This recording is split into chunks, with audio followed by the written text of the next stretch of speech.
Hi, my name is Trisha. I'm the owner of Lighthouse Crystal Healing Studios. Welcome to my Metaphysical Morning Moment. Every morning I give you metaphysical information that may help you navigate your physical day just a little bit easier. Today is Thursday, April 18th, 2024. It is the 109th day of the calendar year with 257 left to go. Excuse me.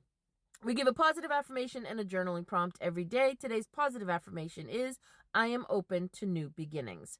Go ahead and say that, and then we'll talk about it.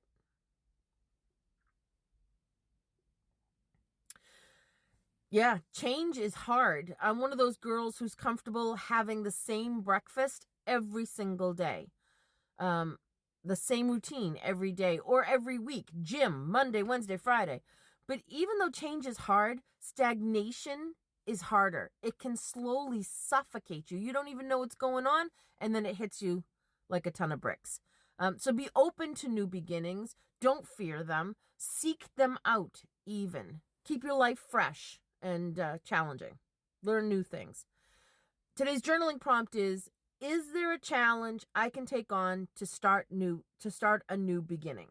Write that on the top of your journaling page, give it a think, and then finish the thought. We are making a phenomenal shift in the way we think and feel. Astrological season is Aries. Lucky color for the day is yellow or gold. Gemstones for the day are lapis, sapphire, aquamarine, and sodalite. We have started a new series, Learn Along with Me. We're learning about tarot cards. We started with the major arcana, and I repeat all the ones, just the blurb of all the ones we've done already so that it reiterates it in your brain and maybe gives you a little memory. When you see one of these cards, you'll sort of have it in your brain. Here we go. The major arcana started with the Fool. The Fool represents new beginnings, innocence, and spontaneity. The Magician represents manifestation, power, and resourcefulness.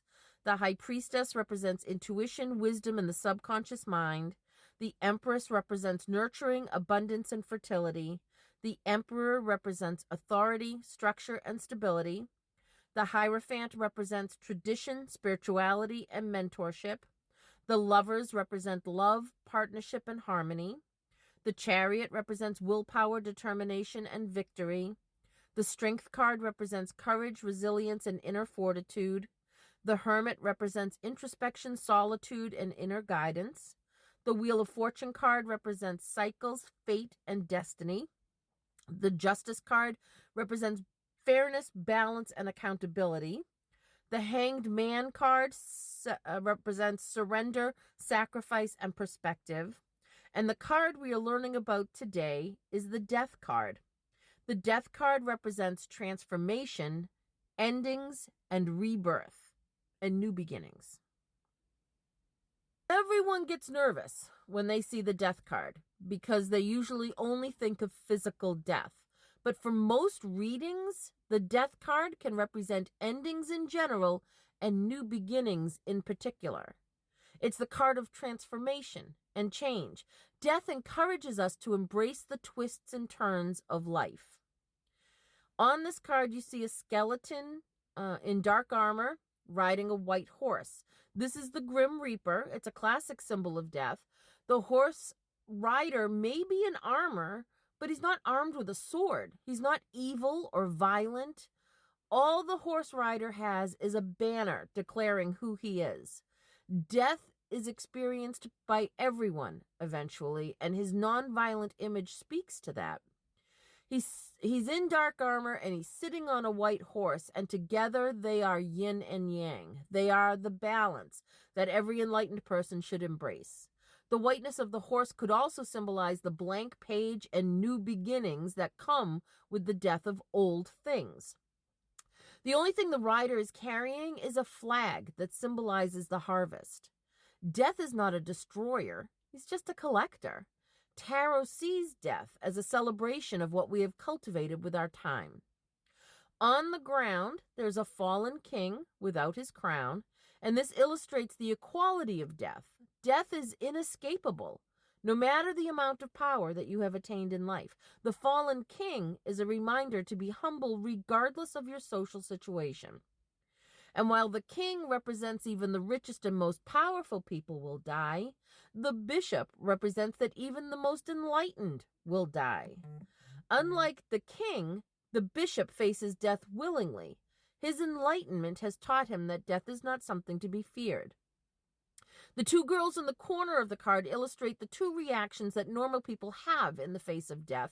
They can either embrace it, like the bishop, or they can ignore it, like the king. The ship in the bottom left corner can illustrate the mythological idea of souls traveling across the sea of death to enter a new life. The ship also reiterates the idea that death is not an executioner. He's a ferryman. He guides souls to the great hereafter. The shining gate in the top right can represent the gates of heaven. It's the entrance to the great beyond and the next life. To enter it, to experience its wonders, however, one must pass through the necessity of death. There's a lot of death metaphoric imagery here, but the card is about change. It's about new beginnings, and it's not to be feared. Moon phase today is waxing gibbous. It's just over 75% lit. It's getting brighter as we head towards the full moon. This phase urges us to analyze and make necessary adjustments and hone our path in, really laser focus on our goals. It's a period to be diligent. It's a period to really get detail oriented with those baby steps. Get them done.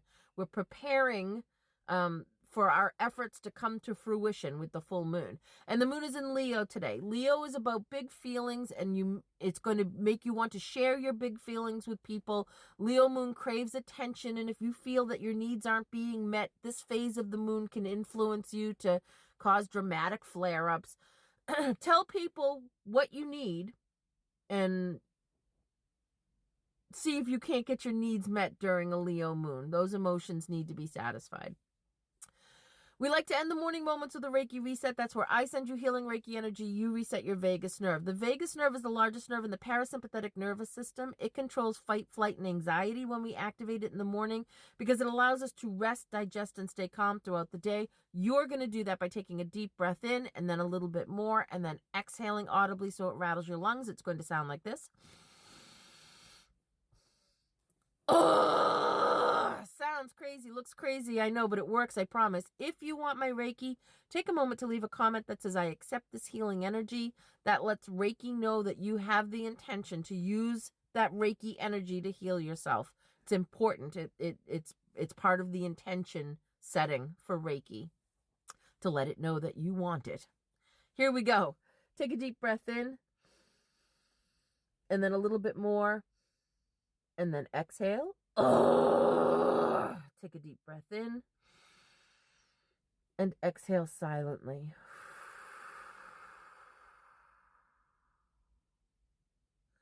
Great job.